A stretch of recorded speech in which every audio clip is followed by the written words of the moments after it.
Welcome back, JCW fans. I am Kendo, and this is Lunacy Recap Reviews. In this video, I'm going to be going over Lunacy episode 76, which aired March 26, 2026.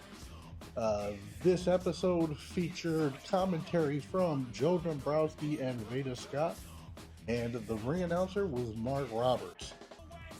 Okay, before I get into this week's recap, if you could please go ahead and take a quick second to hit that thumbs up like button. Only takes a quick second and it is greatly appreciated and helps a bit. Also, if you could comment along the way, let me know what you thought about each match, each segment. Greatly like to know your opinion. If you haven't done so already, please subscribe. Give a couple quick shout outs to people who have been supporting the show. Mark Roberts, Mac Davis, Strange Suspicions, and the House of Grim podcast. They've all been showing love. I appreciate that, y'all. Okay, this week's show opens up with Vince Russo, and Russo is basically just going over what he said last week about Violent J and the match with Vito. Basically, if Violent J and his two teammates win, they will get the 1% back from Vince Russo. If Vito and his two teammates win, they will get the 1% from Vince Russo and also 49% from Violent J, making whoever wins 50-50 partners with Vince Russo. This was all announced last week. He's just going over that again. He then does call Violent J to the ring. Okay, so it doesn't take long for the Duke of the Wicked Violent J to come on out. And he basically asked Russo, why the fuck would I want to put my 49% on the line? You know, that doesn't seem like a good idea to me. Vince Russo goes on to tell him that you basically have no other choice, because if you don't put your 49% on the line, I'm going to be able to overrule you every single time, and you're basically just going to be a silent partner at that point. Violent J goes on to say that he is in no condition to be in the ring with all his health issues and previous injuries. He's no spring chicken, basically. So, you know, him getting in the ring is kind of suicide. He basically goes on to say that he really has no other choice. So he ends up agreeing to do the match next week. And he doesn't announce who his partners are going to be, but you do find out in this episode. We'll get to that eventually. They bicker back and forth for a little while, and again, they eventually agree to do the match. He's got no other choice. After that, shortly after they agree, Big Vito comes out, and of course, he's always got something to say. Alright, so Vito comes out, and he basically says he already feels like he's in charge. Violent J should just hang it up now and sign over his percentage to the company to Vito, because there's no chance in hell that Vito's going to win. And just like he's been saying for weeks and weeks, when he comes in charge, he's going to change a bunch of things. There's going to be no more Fago juice. The Juggalos are going to have to wipe the face paint off. Violent J ends up making a stipulation, and he says that if he wins, not only does he get his 1% back from Vince Russo, but Big Vito has to come out dressed in full clown attire. So face paint, you know, Juggalo gear, head to toe, Juggalo swag, if you will, head to toe. And Vito's going to have to come out and dance to some insane clown posse music in front of all the Juggalos. That's if Violent J wins. Vito is reluctant at first. The crowd starts calling him a pussy, and even Russo gets on the mic and says, look, hey, you got a bunch of people here calling you a pussy. So Vito does accept. They shake hands, and that's pretty much the end of that segment. Alright, up next is the 5th, possibly 6th vignette with Father Brownson. And again, he is preaching that red love. I'm very anxious for this character. Hopefully he makes his debut soon. I really like the vignettes. It's very creative. Okay, in the opening contest, it's kind of a controversial match. We have Suicide, and he will be taking on the Chosen One, Caleb Conley. Kind of confusing there. A little bit of back and forth to start the match, and then Caleb Conley starts to go for the mask. You'll see this a few times in the match. The opening couple minutes was kind of slow, but it definitely picked up. Suicide going for a submission here. Jeff the ref checking it out, making sure everything's all good. Here we see Caleb again trying to get that mask off of Suicide. And again, this match is controversial. A nice little spinning backhand there. Usually follows that up with the burning hammer, but a nice little combination here instead. Goes for that 3. Only a 2 count. Goes for a big backsplash there. Suicide with a nice suicide dive. Hits him with a double stomp here. And look, controversy. That's a cross cutter for those of you who don't know. Suicide hitting the cross cutter, but only getting a 2 count there. And there we go. Caleb Conley pulls the mask off, and it's Matt Cross. Matt Cross ends up hitting Jeff the ref, forcing the disqualification. Therefore, your winner is Caleb Conley, but Matt Cross isn't even in this company anymore. He got fired, so who knows? Matt Cross ends up walking out to the crowd. Like I said, he doesn't work for the company anymore, so he leaves to the crowd. All right, we then get a backstage segment with Vito and Mickey Knuckles. Vito's basically telling Mickey Knuckles, look, I am sick of you now. You disgust me. We had a one-time thing. That was it. He goes on to say that the bullshit with Nick Nemeth last week was completely out of hand, and she needs to get the fucking shit straight. And he wants to know if he can trust her for the match. And she basically degrades the fuck out of him. She calls him a little dick, bald-headed cock monkey, I do believe, and says that he can go and do the match by himself. And she ends up storming off. Right after Mickey Knuckles storms off, Mr. Anderson comes in, and these guys talk shit back and forth. I think that they're going to set something up for them shortly. Hopefully we'll see how that plays out. Alright, we then get a backstage promo with Barnabas and the Outbreak, and Barnabas is saying that you can clearly tell that there's cracks in the team of Flo Kane. Unlike the Outbreak, who will basically have one brain and, you know, they're on the same page regardless, but you can clearly see that Jackson and Abel are not looking too good. They're going off that devil's dust, and there's clearly some issues there. Alright, the second match is going to be Sophia Rose. I do believe this is her debut singles match. She will be taking on Danny Moe. This was a pretty good match. Had lots of action. Danny Moe trips her up there. Goes for the big leg drop off the middle rope. Goes off these acrobatic skills, if you will. Going for the 3 count. It's that 2. She was going for a suicide dive there, but it looked like Sophia Rose hit her with a stiff one as she was coming out. Nice little kick to the face there in the corner. Like I said, this one was a good match. It had a lot of action, very back and forth. This might have. Let me hold that thought just till we get to the end. But yeah, so she was going for a third suplex there, but Danny Moe ended up blocking it.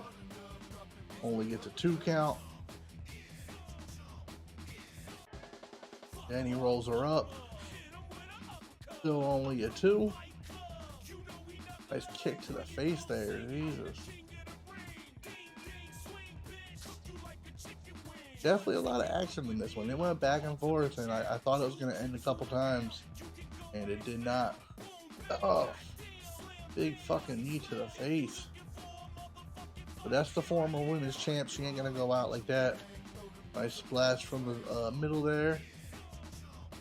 And she gets the 3. Here is your winner, Danny Moe.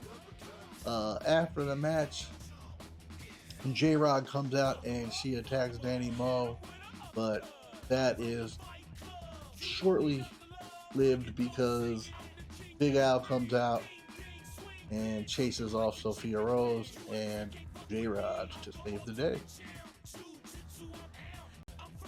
We then get another vignette from the Green Phantom, and he again is preaching about how JCW is in a bad shape and he's going to come and clean it up. I, for one, am ready for the Green Phantom. I'm ready to get with the green. I fucking dig it.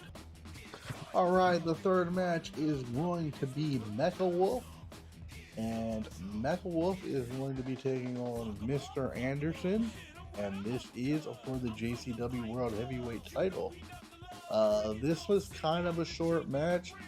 I'm not too sure why Mecha Wolf even got a title shot in the first place, but we'll get to that towards the end. This one just goes back and forth. They basically just try them out offense, try to do some submissions to each other. Again, neither one really can manage to match each other's skill, I guess you would say. Again, they get a couple submissions in, pretty cool, but nothing major.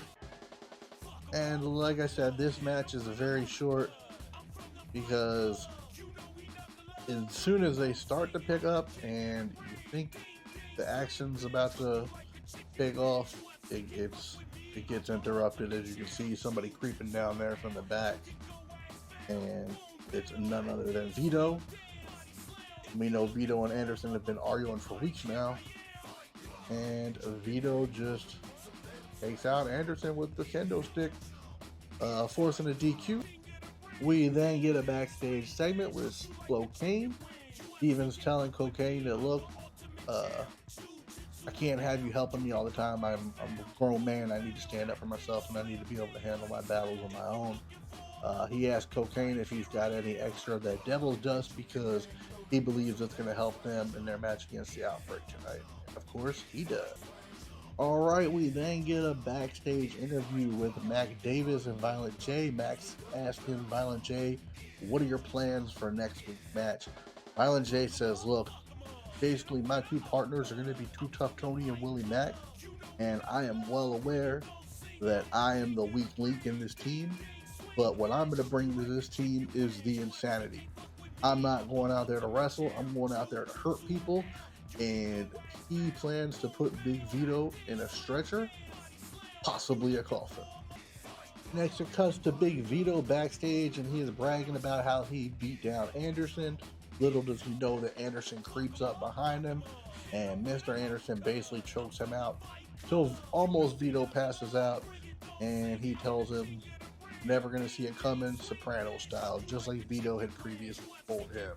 Alright, the fourth match on this show is going to be Nick Nemeth, and he's basically putting out open challenge, which is kind of weird for him to be coming out putting open challenge. It's usually the champ that does that, but to everybody's surprise, who comes out and answers said open challenge, none other than the US champ, the Neon Ninja Facade. And this is a good match, man. Like, I really like this one. A lot of back and forth, a lot of fucking high flying action. Typical Facade match, you know? Nothing. When he's in the ring, it's usually a good match, you know? There's always a lot of action, a lot of high flying, like I just said. And Nick Nemeth is a great talent too. I mean, he's huge. Former WWE superstar. So, as you can see here, Nick Nemeth tries to slow the match down. You know, if you can keep Facade on the mat and off the ropes, you got a good chance of becoming the champ. And if I did not mention, this match is for the title. So not only did Facade come out and enter the challenge, but he went ahead and put the US title on the line. He didn't even have to do that. So you can say what you want about Facade in the past few weeks, but you know, he comes out and he's getting wins, whether there's shortcuts or they're cheap, whatever you want to say. It's keeping the gold around his waist. Nick Nemeth goes for a 3 count. Only gets the 2. And right here, again, say what you will about it, but Facade looked like he hurt his knee when he went off the ropes there. And he's even given the X signal like he's really, really hurt. Nick Nemeth comes to check up on him, but the Neon Ninja quickly rolls him up. 3 count, 1, 2, 3. Still your champion Facade, and he is walking just fine. So another shortcut, but he beat a former world champion, so you can't be mad at that. It then cuts to backstage with Vito and Facade, and Facade is Vito is congratulating Facade on the win, and he says, hey, look, you're the kind of dude that I'm going to need on my team next week. This is going to be a big opportunity for you. And basically asks him, what's he say? Facade agrees to join the team for next week, so we know it's going to be Vito, Facade, and one other person. PCO is injured, and Mickey Knuckles said fuck off, so who could it be? I guess we will see next week. All right, in the main event is going to be the Outbreak, and they are looking horrible off of that Devil's Dust. They are going to be taking on the team of Stephen Flo and Cocaine, better known as Flocane. This was another good match. Pretty much every match on this card was great tonight. It was very well put together. Say what you will about Jackson and Abel on this Cocaine, but it's showing a newfound aggression, man. I don't know if they're getting tougher or stronger, but the Cocaine is definitely doing something. It's also making them look erect too. But again, I just feel like they look more vicious now that they're gone off that dust. The more double teams here. This is kick to the face to Stephen Flo. I don't know if he was going for a Superman punch, but Abel with a suicide dive out the Cocaine. Stephen Flo up there off the top, taking almost everybody out. Puts Abel up. So it looks like Jackson saves the day. And this is a new move they were calling the 3Z. I think there's a certain town of Dudleyville that might not be happy with that, or they might be happy with that. Either way. They're going for the as above, so below. But they miss. Again, maybe the Cocaine messing with that one can join brain. Cocaine comes in. Nice spinning sidewalk slam there. Cocaine cutter. I'm calling it that. I don't know if that's been coined or not, but Cocaine goes to pull some of that powder out, but Jackson gets a hold of it. Cocaine takes him out with a nice flip. Goes for this double Coke slam like he did last week, but unfortunately the Outbreak had it scouted this time. Deliver another double team boot, and right here is where it gets sketched because Stephen Flo, like he had that plan earlier, he throws the Cocaine into the Outbreak's face, takes full advantage, knocks out Abel, got Jackson up on his shoulders. Boom. Big time move right off the top with an elbow. 1, 2, 3, and here are your winners, Flocane. Now, if I remember correctly, I don't think Cocaine was too thrilled about how they won the match, but it is what it is. This week's episode basically ends with Jackson and Abel. They're gone off that dust, and Barnabas has zero control over them. And they basically chase him out of the ring and completely up the ramp. I hope old Barnabas is going to be okay. And again, this is how the show ends. All right, overall, I thought this week's episode was pretty good. If I'd have to rate it, I would probably give it a 9 out of 10 this week. Probably we got a 10 out of 10. I just feel like there's a lot of, maybe not segments anymore. They seem to be filling that out better. But a lot of commercials, a lot of advertisement. I get you got to make your money somewhere, but we could have a little bit longer matches, just more actual JCW time. Another thing I wanted to talk about was the JCW World Heavyweight title match. I know that match was cut short, but I figured with it being the world title and we haven't seen the champ in the ring for quite some time, you figure that would have been the main event. Also, I was a bit confused because Cocaine's been carrying around this briefcase with a contract as the #1 contender. I get that he still is, but Mecha Wolf just got a US title match back on episode 73, which he lost. So I don't understand what gives Mecha Wolf the opportunity to have a World Heavyweight Championship match. Now, I'm not taking anything away from Mecha Wolf. He's a great talent, AAA talent, huge star. But I just feel like you should probably earn some title matches. Another thing I wanted to touch on, which it really doesn't bother me really too much at all, but I've heard Violent J and I've also heard Vince Russo say a few times in different interviews that they're trying to clean up JCW, make JCW more family friendly, kid friendly, if you will. I'm all for that, whatever to build the brand and make the product bigger. I 100% agree with that, but I just don't understand how they can consider it kid friendly when some of the ring girls come to the ring almost naked. It's not something that I would really want to take my kids to if they were a little bit older. My son's still super young, but if he was a little bit older, I probably wouldn't want to take him to a show like that. Again, it's nothing. I had no problem with it as an adult, but can't really say it's kid friendly if you're putting stuff like that. And there's a couple things in the ring that they've done too. A couple things look like the ring rat and just go rake some cocaine. I'm sure we've all seen it. But again, I don't understand how that can be considered kid friendly. Also, if you want to call it kid friendly, maybe some merch for kids. I'm sure the youngins would love some t-shirts. I did like every single match in this episode. I thought they were all really good. Even the little short one with Mr. Anderson and Mecha Wolf that got interrupted quickly. I thought it was exactly what it needed to be. I just would have moved that one to the main event. Also, I touched on a little bit in the match, but Facade, man, say what you will about the guy.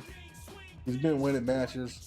He's got that gold around his waist, and he came out to put the title on the line. He didn't even have to do that. So whether he uses shortcuts to win or not, he's still fucking out there defending that title. And hats off to him for that. Okay, if you've made it this far, thank you very much. If you haven't done so already, please like, comment, subscribe. Until next week, I am Kendo. Whoop whoop, and thanks for watching.